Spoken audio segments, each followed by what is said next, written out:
সুপ্রিয় শিক্ষার্থীবৃন্দ, কেমন আছো সবাই? আশা করি ভালো আছো। আমিও ভালো আছি। তো আমি বেশি কথা বাড়াবো না। আজকে নবম এবং দশম শ্রেণীর সাধারণ গণিত অনলাইন ক্লাসে তোমাদের স্বাগত জানাই। তো চলো যাই। আমরা হলো আজকে যে পাঠটা করব সেটা হলো নবম দশম সাধারণ গণিত বইয়ের বৃত্ত সংক্রান্ত একটা বিষয়।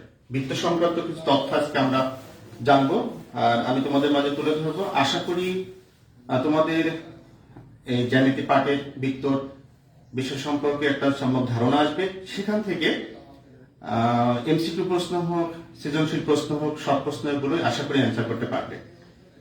তো শিক্ষার্থীবৃন্দ, আমরা বৃত্ত সংক্রান্ত কি কি তথ্য জানি দেখে নিই। প্রথমে আমরা জানি যে এইরকম, সেটা হলো একটা সরলরেখা জানি। সেই সরলরেখাটাকে যখন আমরা একটু গোল করে দিই, বৃত্ত হয়ে যায়। দেখো, আর সে বৃত্তের একটা কেন্দ্র থাকে। কেন্দ্র, আমরা একটা বৃত্ত আঁকলাম।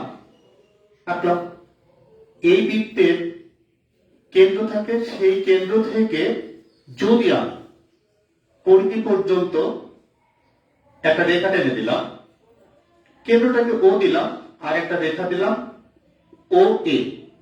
এবার তাহলে দেখো, ওয়েটা কি? ওয়েটা হলো এই বৃত্তের ব্যাসার্ধ, রাইট? ওই হলো ব্যাসার্ধ। আবার ওর থেকে আমি আর একটা রেখা টানলাম পরিধি পর্যন্ত, আমি এটাকে দিলাম বি বিন্দু। তাহলে ও বি আর একটা ব্যাসার্ধ পেলাম। আচ্ছা, ব্যাপারটা হলো দেখো, এবার যেটা হয়ে গেছে এ বি একটা বৃত্তের অংশ মাত্র। এ বি একটা বৃত্তের অংশ মাত্র। এবিটা আবার এখানে দেখো এই বৃত্তের উপচাপ বা চাপ বলা যেতে পারে। এবার এই চাপ দ্বারা বৃত্তের কেন্দ্রের সাথে দুটা ব্যাসার্ধ মিলে বৃত্তের কেন্দ্রের সাথে একটা কোণ তৈরি হয়ে গেছে। এটা একটা কোণ তৈরি হয়েছে। দেখো, চাপ এবি দ্বারা কেন্দ্রের সহিত এ ও বি একটা চাপ তৈরি হয়েছে। তাহলে এইটাকে শিক্ষার্থী বলতে আমরা বলবো হলো কেন্দ্রস্থ কোণ। তাহলে একটা চাপ দ্বারা কেন্দ্রের সাথে যে কোণ তৈরি করে সেটাকে আমরা বলবো হলো কেন্দ্রস্থ কোণ। তাহলে এখানে আমরা কোণ পেলাম এ ও বি হলো কেন্দ্রস্থ কোণ। কেন্দ্রস্থ কোণ। এবার এখান থেকে এবি চাপ দ্বারা বৃত্তের পরিধির উপর যদি আমি একটা বিন্দু নিই, ডি বিন্দু নিলাম, এবি যোগ করে দিলাম। আরেকটা জিনিস সেখানে দেখো, কেন্দ্র থেকে পরিধি পর্যন্ত দূরত্ব কি? ব্যাসার্ধ। কেন্দ্র বাদে গমনকারী যে সরলরেখা, তাহলে এবি একটা সরলরেখা পেলাম। তাহলে এই এবি সরলরেখাটা হলো তোমার এই বৃত্তের কি? জ্যা। এবার আরেকটা জ্যা তাহলে আমরা উৎপন্ন করি। আমি যদি বিডি কে যোগ করে দিই, তাহলে দেখো এবি একটা জ্যা পেলাম, বিডি আর একটা জ্যা পেলাম। তাহলে একই চাপ এবি এর উপর এ ডি বি আর একটা কোণ পেলাম। তাহলে এ ডি বি কোণ আমরা কোণ পেলাম কি? দেখো, এ ডি বি কোণ। এইটাকে তাহলে বলবো আমরা বৃত্তস্থ কোণ। তাহলে একটা চাপের উপর দণ্ডায়মান কেন্দ্রস্থ কোণ, একটা চাপের উপরে দণ্ডায়মান বৃত্তস্থ কোণ। এই দুটা কোণ পরস্পরের কতটুকু সেটা আমরা অফলাইন ক্লাসের সময় উপপাদ্য 20 থেকে দেখেছিলাম। সেটা হলো বৃত্তস্থ কোণ কেন্দ্রস্থ কোণের অর্ধেক, অথবা বৃত্তস্থ কোণ কেন্দ্রস্থ কোণের কি? কেন্দ্রস্থ কোণ বৃত্তস্থ কোণের 2 গুণ। যদি এখানে এটা 60 ডিগ্রি হয়, এ ও বি কোণ যদি 60 ডিগ্রি হয়, তাহলে আমরা বলতে পারবো এটাই না, কেন্দ্রস্থ কোণটা হবে বৃত্তস্থ কোণের 2 গুণ। এটা উপপাদ্য 20 আমরা অফলাইনে প্রমাণ করেছিলাম, দেখাচ্ছিলাম। তো আরেকটা বার দেখে নিই আমরা। সেটা হলো এইসব তথ্যগুলো কিন্তু আমাদের মাথায় রাখতে হবে। সেটা সূত্রটা হলো কেন্দ্রস্থ কোণ বৃত্তস্থ কোণের কতটুকু অর্ধেক বা দ্বিগুণ। তাহলে আমরা সেই ক্ষেত্রে কিন্তু আমরা এখান থেকে ক্যালকুলেট করে এক্স এর মান বের করতে পারবো। তো যা এখন আমরা এই তথ্যগুলো দিয়ে আরো কিছু তথ্য আমরা জানবো। সেটা হলো আমরা যদি একটা বৃত্ত অঙ্কন করি, এই বৃত্তের কেন্দ্র থাকবে, আমরা এখান থেকে যোগ করে দিলাম কি যে এটা দিলাম মেবি মনে করো ওসি দিলাম, ওসি তাহলে বৃত্তের ব্যাসার্ধ। আবার আমরা এখান থেকে দিলাম কি দেখো আরেকটা যোগ করলাম এও সি। এও সি একটা সরল কোণ, যার মান হচ্ছে 180 ডিগ্রি। আবার এও সি দেখো এই বৃত্তের ব্যাস। তাহলে এই ব্যাসের উপর যদি আমরা দেখো ব্যাসের এখান থেকে আমরা আবার দিলাম কি এডিবি হলো জ্যা, আবার দিলাম এখানে ডিসি, ডিসি আর একটা জ্যা।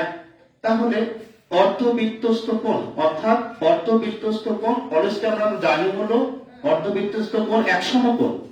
আবার এখান থেকে দেখো যদি আমরা এটা যোগ করে দিই, এখানে দিয়ে দিই এই, আবার এই তাহলে এখানে হয়ে গেল কি জ্যা। আবার এখান থেকে আমরা যোগ করে দিলাম ইসি, ইসি তাহলে জ্যা। আবার দেখো এই সিও কিন্তু আরেকটা অর্ধবৃত্তস্থ কোণ, তাহলে এও কিন্তু এক সমকোণ। তাহলে বৃত্তস্থ চতুর্ভুজের বিপরীত দুই কোণের সমষ্টি হচ্ছে 180 ডিগ্রি। আবার তাহলে এখান থেকে এ বি সি কোণ যোগ এ ই সি কোণ এই দুটো কোণের সমষ্টি হবে 180 ডিগ্রি, আমি দুই সমকোণ।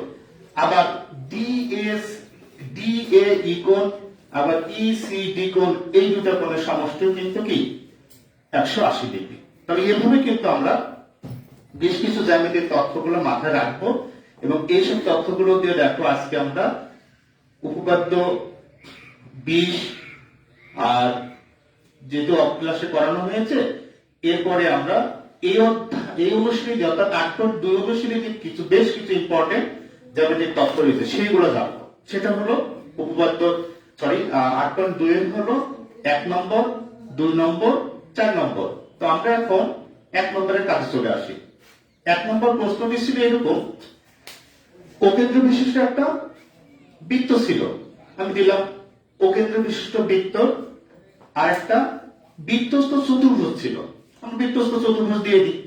এখানে সে বৃত্তস্থ চতুর্ভুজের দুইটা জ্যা ছিল, আমি দিলাম এখানে এসি একটা জ্যা, আবার এখানে দিলাম আমরা বিডি আর একটা জ্যা।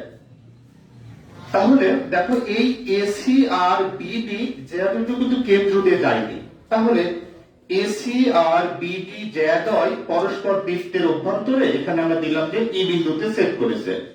এসি বিডি জ্যাদ্বয় বৃত্তের অভ্যন্তরে ই বিন্দুতে সেট করেছে। এই ই বিন্দুতে সেট করেছে প্রমাণ করতে হবে যে এই বিকোণ, এখানে লিখে দিই এই বিকোণ সমান, তোমাকে লিখতে হবে যে কি এই বিকোণের প্রমাণ করা লাগবে হলো এখানে এটা হবে না, অর্থাৎ প্রমাণ করা লাগবে তোমার এও বি সিওডি, এখানে এ ও বি যোগ সিওডি সমান 2ab, এইটা তোমাকে প্রমাণ করা লাগবে। এখন এ ও বি যদি ভাবে প্রুফ করা লাগে এ ও বি প্লাস এ ও বি, তাহলে এখান থেকে নিশ্চয় আমাকে এটা যোগ করা লাগবে, ওবি যোগ করা লাগবে, এও যোগ করা লাগবে, তবেই আমরা দেখো এ ও বি কোণ পাবো। আবার সিওডি, তাহলে সিও যোগ করা লাগবে এবং ওডি যোগ করা লাগবে, তাহলে এখানে সিও ডি কোণ পাবো। আর প্রমাণ করতে হবে, এইবার আমরা এখানে এটা দিয়ে দিই 2 ইনটু এবি, অর্থাৎ এবি কোণের 2 গুণ। এবার আমরা এটা বিশেষ নির্বাচনটা লিখে ফেলি। বিশেষ নির্বাচন দেখে নিই, তাহলে অকেন্দ্র বিশিষ্ট বৃত্তে এবার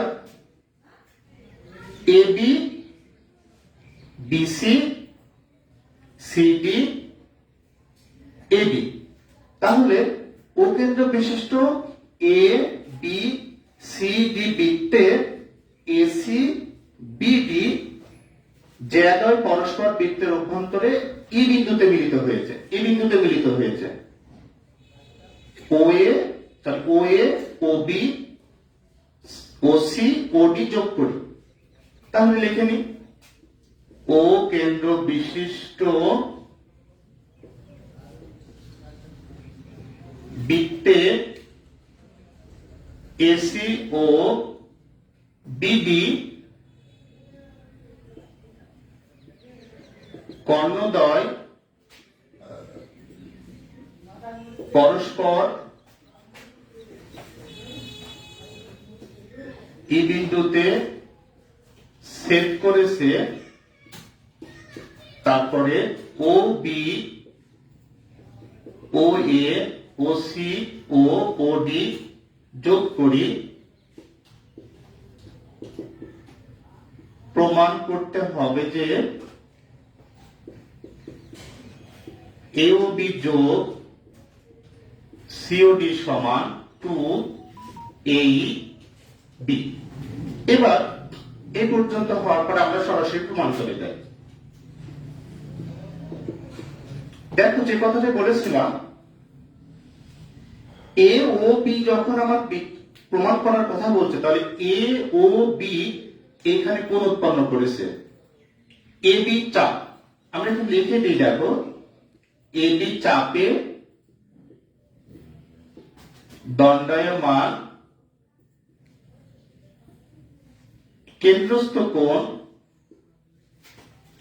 যেহেতু আগে তথ্য দিলাম কি, যে একটা চাপ থাকবে, অর্থাৎ ও এ ব্যাসার্ধ ও বি ব্যাসার্ধ দ্বারা এ বি চাপের উপর এ ও বি হলো কেন্দ্রস্থ কোণ। তাহলে এখানে আমি লিখবো কেন্দ্রস্থ কোণ হলো এ ও বি সমান 2 ওই চাপের উপর, অর্থাৎ এই এ বি চাপের উপর, এই বি চাপের উপর। আর এটা দেখাই যাবে, দেখো এই যদি কেন্দ্র ছিল ও, এ বি চাপ দ্বারা এ ও বি হলো কি কেন্দ্রস্থ কোণ। এবার এই চাপ দ্বারা দেখো সোজা এখানে এই যে ডি, তাহলে এ ডি বি হলো তার বৃত্তস্থ কোণ। তাহলে 2AD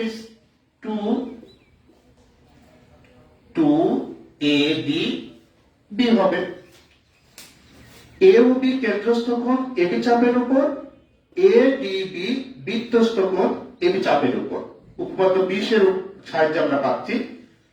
তাহলে এইখানে আমরা 2ADB কে দেখে নাও, 2ADB কে যদি আমরা ADE পর্যন্ত লিখি, আমি ডি করতে কিন্তু পারছি না, তাহলে ADB পরিবর্তে ADE কোণ লেখা যেতে পারে। তাহলে এই জায়গাতে আমরা লিখে দিই কি 2ADE কোণ। অনুরূপভাবে আবার যদি আমরা সিডি চাপ নিই, আমরা সিডি চাপে দণ্ডায়মান কেন্দ্রস্থ কোণ।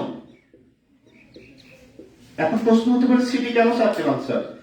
সিডি চাপ এই জন্য নিলাম, দেখো এখানে যদি আমরা আবার বৃত্তটাকে তুলে নিই, আমরা ও কে কেন্দ্র করেছিলাম, আমরা ওসি বৃত্তের ব্যাসার্ধ, ওডি বৃত্তের ব্যাসার্ধ, তাহলে এটা সিডি হলো চাপ, সিডি চাপের উপর কেন্দ্রের সাথে কোণ তৈরি করলো সিওডি কোণ। আমাকে সিওডি কোণ কিন্তু প্রমাণ করা লাগছে, তাহলে এই জায়গাতে কেন্দ্রস্থ কোণ আমি নিব হলো সিওডি কোণ। 2 ইনটু এই সিডি চাপের উপর, এই সিডি চাপের উপর দেখো এইভাবে সিএডি বৃত্তস্থ কোণ, সিএডি বৃত্তস্থ কোণ, তাহলে 2CAD অর্থাৎ উপপাদ্য 20 এর সাহায্যে। এর পরিবর্তে আমরা লিখতে পারি, দেখো সিএডি কোণের পরিবর্তে আমরা সিএডি কোণের পরিবর্তে যদি ইএডি কোণ লিখি তাহলে আমাদের ভুল হবে না। তাহলে এখানে লিখলাম 2EAD কোণ। যেহেতু এখানেও দেখো এই কোণ মাঝখানে, যে কোণকে নির্দেশ করবে সেটা মাঝখানে থাকবে, তাহলে এখানেও যদি এ কোণ মাঝখানে থাকে, এখানেও এ কোণ মাঝখানে আছে, তাই সিএডি এর পরিবর্তে ইএডি কোণ লেখা যেতে পারে। এখন দেখো আমরা এওবি পেয়েছি, সিওডি পেয়েছি। দেখো এওবি প্লাস সিওডি, তাহলে এখন যোগ করে দিই, যোগ করে দিলাম এওবি কোণ প্লাস সিওডি কোণ সমান, এখান থেকে 2 2 যদি আমি কমন নিয়ে নিই, কমন নিয়ে গেলে আমার থাকছে কি এডি ই কোণ প্লাস এখানে থাকছে কি ই এ ডি কোণ। এখন এই দুইটা কোণের পরিবর্তে আমরা এ ই বি লিখতে পারি। কার পরিবর্তে? এখান থেকে এই দুটা কোণের পরিবর্তে। এখন কিভাবে? এটা কিন্তু একটা সূত্র, সেটা হলো আমরা যদি একটা বৃত্ত আঁকাই, বৃত্তের উপর ত্রিভুজ আঁকালাম, দেখো A E B C D, AC চাপ ছিল, সরি এসি হচ্ছে ব্যাস ছিল, বিডি ব্যাস ছিল, জ্যা ছিল, এসি জ্যা বিডি জ্যা পরস্পর ই বিন্দুতে মিলিত হয়েছিল, কিন্তু এখানে এ ই ডি একটা ত্রিভুজ উৎপন্ন করেছিল, এ ই ডি একটা ত্রিভুজ উৎপন্ন করেছিল। এই ত্রিভুজের এইটা হলো তোমার বহিস্থ কোণ। আমরা জানি একটা ত্রিভুজের বহিস্থ কোণ বিপরীত অন্তস্থ কোণ দ্বয়ের সমষ্টির সমান। তাহলে আমাদের টার্গেট হলো এ বি কোণকে প্রমাণ করা, এ ই বি কোণকে প্রমাণ করা। তাহলে এ ই বি কোণটা হবে তোমার এই এ কোণ এবং বি কোণের সমষ্টির সমান। তাই দেখো যে এই দুটা কোণের যোগফল সমান 2 ইনটু এ ডি ই কোণ, দেখো এ ডি ই কোণ এবং ই এ ডি কোণ, ই এ ডি কোণ, অর্থাৎ এই দুটা কোণ যোগ করে যা হবে এ ই বি কোণটা একাই হবে। That's proof. তাহলে আমরা 8.2 এর 1 নম্বরটা প্রমাণ করে ফেললাম যে একটা বৃত্ত থাকবে, তার কেন্দ্র দুইটা যা পরস্পর বৃত্তের অভ্যন্তরে যে বিন্দুতে ছেদ করবে, আর সেখানে ছেদ করার পর যে বহিস্থ কোণ উৎপন্ন করবে ওই ত্রিভুজের বিপরীত অন্তস্থ কোণ